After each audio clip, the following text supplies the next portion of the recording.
Y ya está con nosotros nuestra compañera Mariana Abreu para desentrañar de qué estamos hablando cuando hablamos del Día Internacional de las Mujeres, sobre todo aquí en Montevideo, ¿no, Mariana? Buenas, ¿cómo andan? ¿Cómo andas? ¿Todo bien?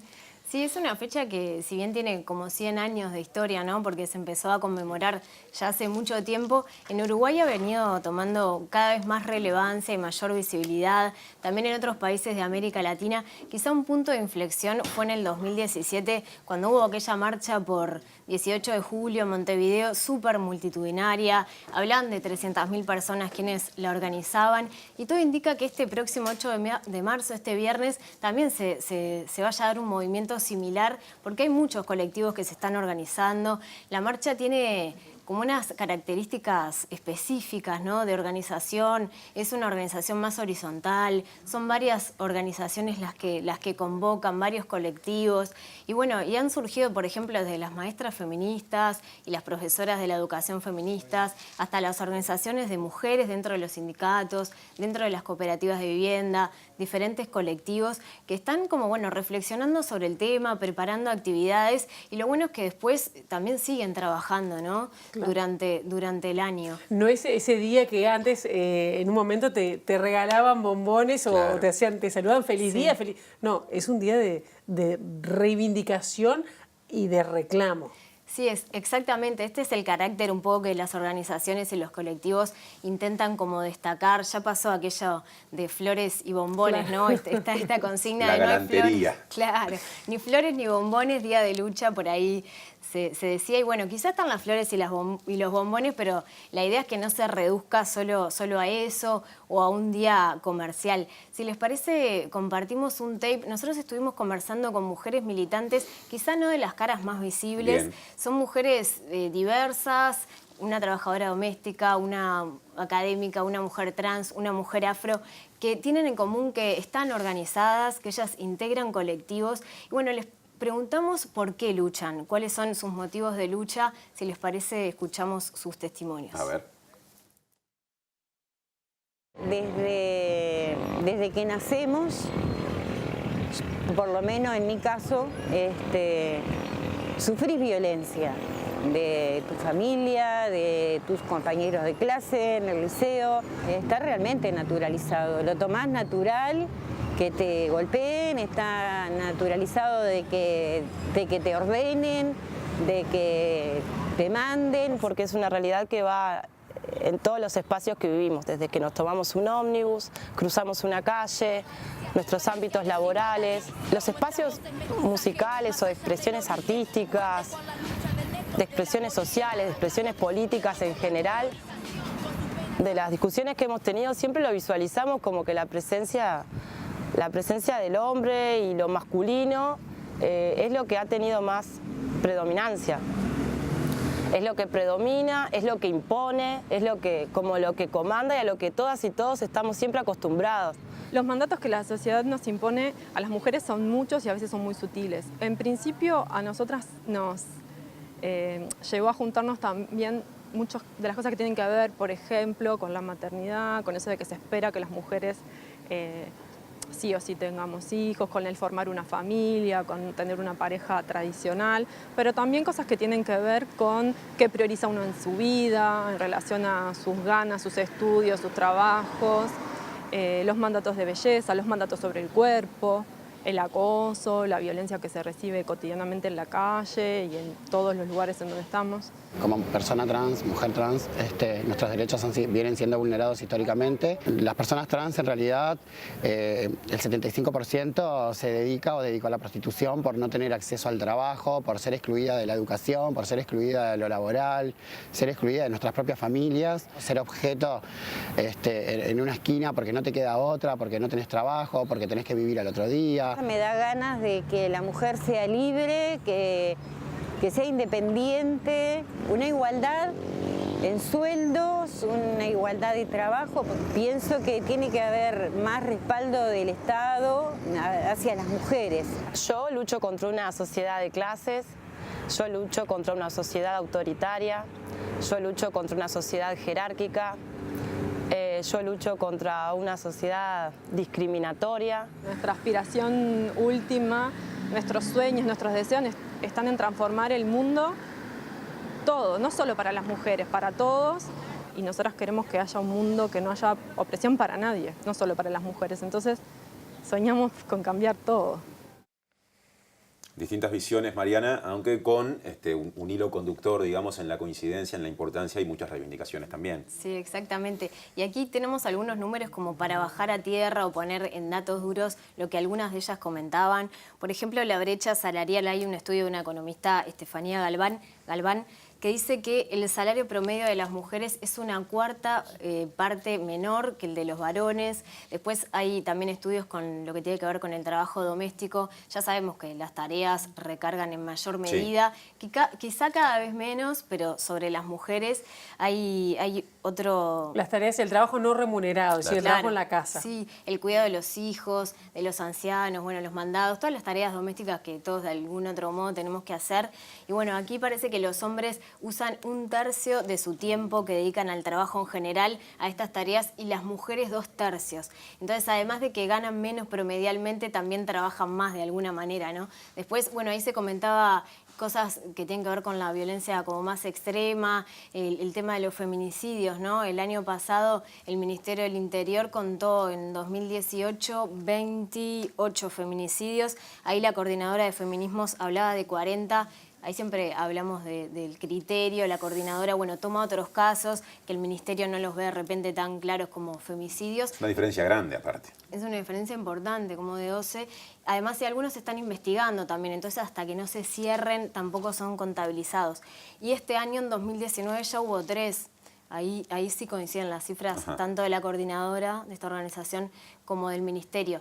Después, en lo que tiene que ver con el acoso callejero, una forma de violencia más sutil hacia las mujeres, digamos, o que lo sufran en mayor medida las mujeres, no es que solamente... la mitad de las mujeres montevideanas, según datos que maneja la Intendencia, hablaron de que habían sufrido alguna vez en su vida violencia en la calle, acoso en los espacios públicos, en el transporte, etcétera. Y esta violencia la viven aún más las mujeres jóvenes, porque las mujeres de entre 15 y 29 años lo vivieron en mayor medida, un 67% hablaban de que habían sufrido violencia, ¿no? Sí, cuando apenas están empezando la pubertad o entrando a la adolescencia es cuando se ven más desprotegidas, ¿no? Sí. En el ómnibus que te abordan sin que uno lo quiera, no es el piropo, vamos a aclararlo. Claro, no es un piropo, eso... costó tiempo, ¿no? en visibilizarlo, pero bueno, todavía cuesta en algunos ámbitos como erradicar esa idea del piropo, como vos decías, algunas de repente muy chicas, ¿no? Bueno, todas las mujeres que lo hemos vivido en alguna medida. Bueno, sobre todas estas cosas, como veíamos, es que se separan y enfrentan las mujeres. Hay muchas cifras que obviamente no nos da el tiempo para compartir, algunas que tienen que ver con los espacios, por ejemplo, de representación política, las mujeres políticas, el Parlamento, también en los sindicatos, los espacios de dirigencia sindical, en las empresas, en los cargos docentes altos, los grados altos de la universidad. Y después hay otras cosas que no son cuantificables, ¿no? Otras violencias y otras formas de discriminación que son como muy difíciles de poner en número. Por otro lado, estuvimos conversando con Raquel Gutiérrez, que es una investigadora, una académica mexicana y también forma parte del movimiento feminista, es activista. Y ella pensaba que en este momento se está dando una ebullición de las luchas feministas y de mujeres. Ella habla de luchas de mujeres en general porque, bueno, hay mujeres que no se consideran feministas, pero bueno, luchan contra estas violencias y entonces le parece como más importante englobarlas en las luchas de las mujeres. Pero destaca que estas luchas, que estas organizaciones no es que nacen ahora, si bien se renuevan, sino que mantienen un hilo histórico, ¿no? Retomando cosas que ya han hecho otras. Si les parece, escuchamos a Raquel Gutiérrez. Muy bien. Yo creo que está habiendo un gran momento en América Latina de renovación de las luchas de las mujeres. Más o menos en el 2014 es un momento en el que empiezan a reorganizarse una multiplicidad de colectivos, de agrupaciones, de movimientos en diferentes países. Te estoy hablando de luchas en defensa del bosque, en defensa de las semillas criollas, contra los transgénicos, en defensa del agua en diferentes lugares, contra la minería extractiva, en fin. esto, digamos que se fue tejiendo con otro fenómeno que ha estado siendo analizado y siendo presentado a la opinión pública, a veces en otro registro, que es el problema del incremento brutal del feminicidio y de la violencia contra las mujeres en todos los planos.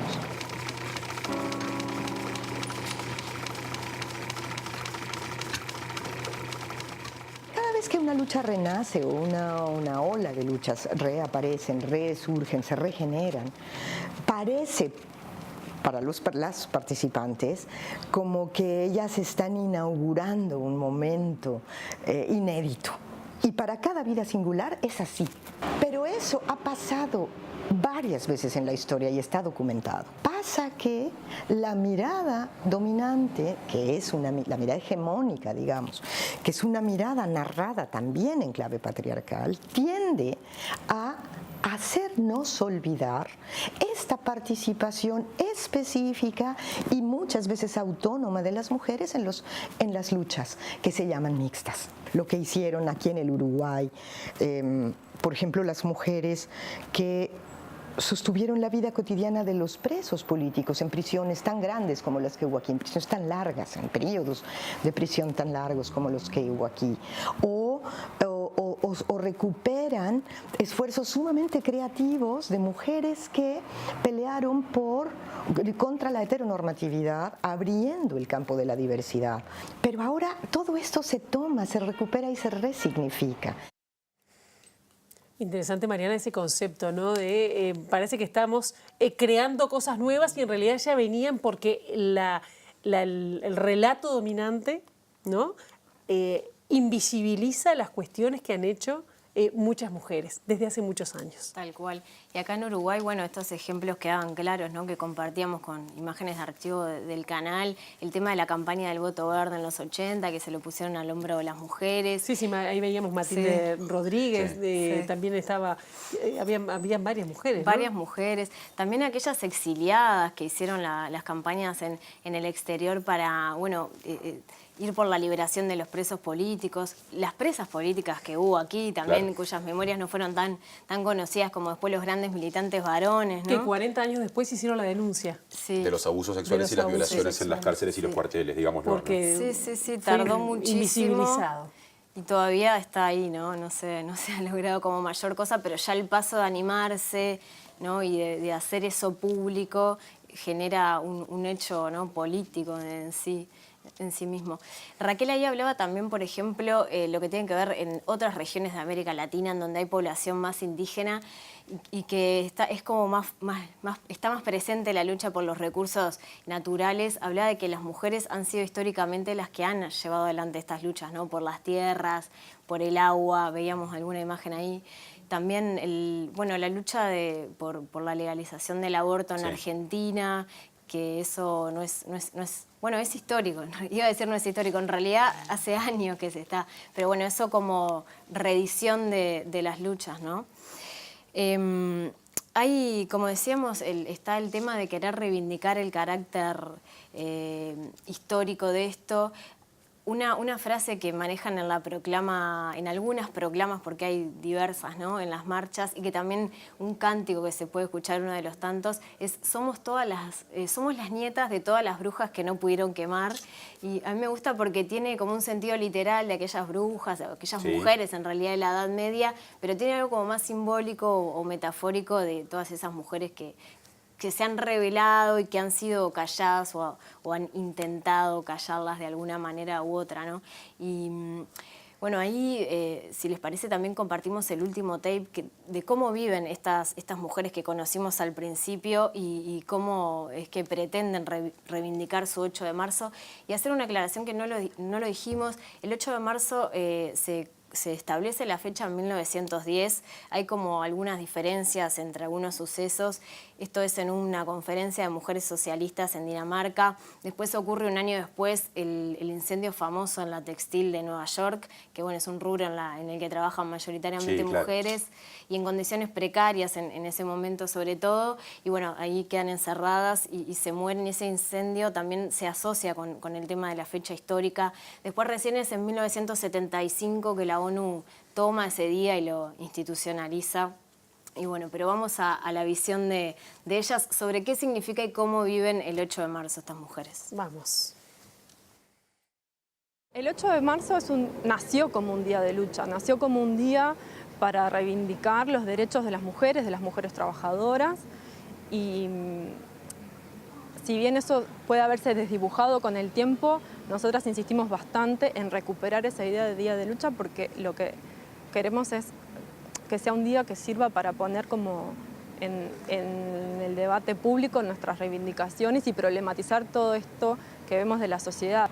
Hoy por hoy, nosotras lo que vemos es que ya no estamos solas, las situaciones ya no son indiferentes, no nos importa mucho si es como, no nos importa esa discusión que hay como yo soy hombre y tengo miedo y me siento acusado. No, vos sos hombre y vení y acompañá nuestra lucha de que ya no nos sentimos solas, de que tenemos la necesidad de organizarnos. Los días de lucha son toda mi vida porque yo milito desde que salgo a la calle con mi identidad de género y siendo quien soy, pero me parece que obviamente el Día de las Mujeres es todos los días, pero el 8 de marzo es un día donde todas las mujeres salimos a manifestarnos por derechos, por igualdad, por estar unidas, por pedir justicia. Para nosotras, recomponer las relaciones entre mujeres, valorizarlas, esto quiere decir estar juntas, ver a la otra no como una competencia o una amenaza, sino como una compañera, poder pensar juntas qué queremos hacer, es una forma de desandar el corazón del patriarcado, que es dividirnos. Cuando nos organizamos, logramos fortalecernos, logramos cosas que solas no podés, no lo lográs. Y yo siempre digo que mujeres somos todas y tenemos que estar unidas, juntas y nada, y eso, empoderadas.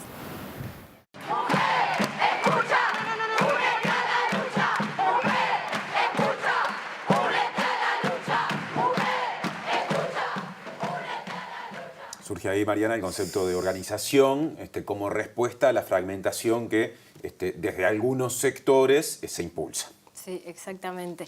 Este viernes la marcha es a las 6 de la tarde, eso tenemos que decirlo, se concentran en la Plaza Libertad y parten hacia la Universidad de la República. Y ahí, como vos decías, es una organización como también distinta a la feminista, ¿no? Porque hay diversidad de feminismos y diversidad de organizaciones y quizá al no responder como al modelo más hegemónico o más tradicional de organización, por ahí se confunde con fragmentación y sin embargo lo que se busca es como un espacio en donde entren, ¿no? Y convivan todas estas distintas organizaciones y redes, porque acá hay organizaciones sindicales, de mujeres, pero también hay redes de mujeres que no son de colectivos determinados, sino actúan en un nombre personal y se agrupan. Sí, ¿no? Exactamente. Acá hay dos corrientes como mayoritarias, grandes, que son las que convocan a la marcha. Una es la Intersocial Feminista y la otra es la Coordinadora de Feminismos. Y bueno, ahí quizá como la diferencia más notoria es el vínculo que tienen con el Estado y con el sistema político en cuanto a sus reclamos y demandas, ¿no?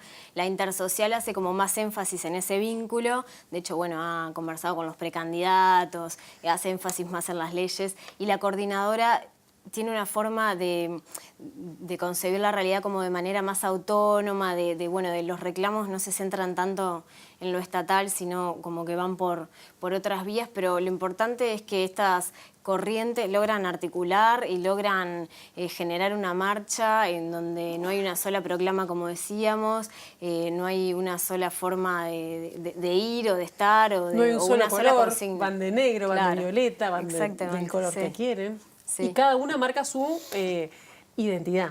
Sí, ahí está. También el PIT-CNT convocó un paro a partir de las 4 de la tarde, como el año pasado. Tema debatido ese, ¿no?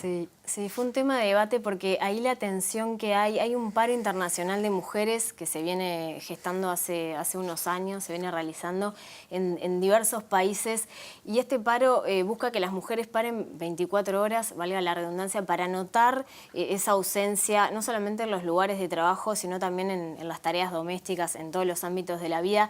Entonces el PIT-CNT, si bien convoca este paro parcial y deja la libertad a los diferentes gremios, hay algunos que no respaldan a las mujeres que que quieren o que hayan expresado parar las 24 horas, entonces ahí, o sea, a la interna de los gremios se ha generado, hay mujeres o comisiones de género, incluso dentro de sindicatos grandes, que han planteado la necesidad de parar o su visión de parar las 24 horas y desde Solo la las directiva, mujeres. solo a las mujeres.